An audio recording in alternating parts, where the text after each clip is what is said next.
Good morning and welcome again to Morning Devotions. Thank you again for our time together. Joe and Becky are ministering all this weekend. It's going to be a wonderful time in the Holy Ghost. Right now, I want to take you back to the book of Titus chapter 1. Now, Paul was a very interesting man, and he didn't spend a lot of his time explaining himself to other people. I mean, he said, you know all there is to know about me, but he didn't spend his time trying to explain himself to people who, forgive me, did not deserve an explanation.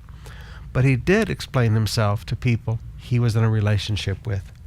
He says, Titus, my true son in our common faith, verse 4. And then he says in verse 5, the reason I left you in Crete was so that you might straighten out what was left unfinished and appoint elders in every town as I directed you. Paul said, let me explain, Titus. I left you there. I left you behind as we moved on. I left you there for this reason. He explained himself. Now, it's very important in close relationships. Father, child, mother, child, pastor, leader, pastor, church member that you're close to, part of the church. It's very important that we learn that explaining ourselves is not a burden and it is not something that is beneath us. It is a part of understanding relationship. When I was a young boy and I was sent to live with my father because I'd been in a lot of trouble, came from a broken home. When I was 14, I was sent to live with my dad, and my dad sat me down and he said, now, David, we have a lot of catch up to do. You don't know me. I don't know you. I hadn't seen my father since I was 3 years old. And he said, David, you've been raised to hate me. You've been raised to not believe in me. He said, so we're going to do this a little differently.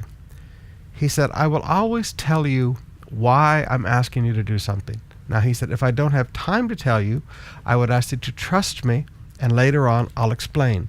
But he said, you have to learn to make decisions. So part of you learning to trust me is that I will explain myself to you.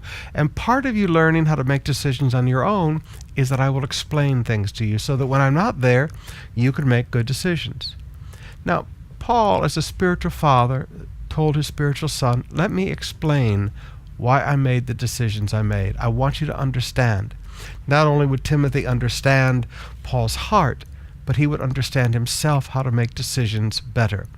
Now, I say this because there's so much in Christian leadership today where you don't have to explain yourself to anybody. No, you're right. I don't have to explain myself to people I don't know, to people who just show up and want to make accusations. You're right, and I won't even take the time.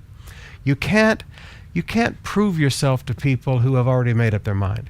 But you can explain yourself to the people that you're in relationship with. And that is not beneath you, and that is not something that you should look down on. It's part of relationship, and it's part of teaching the next generation. So, it's okay. Explain yourself to people that you're in relationship with.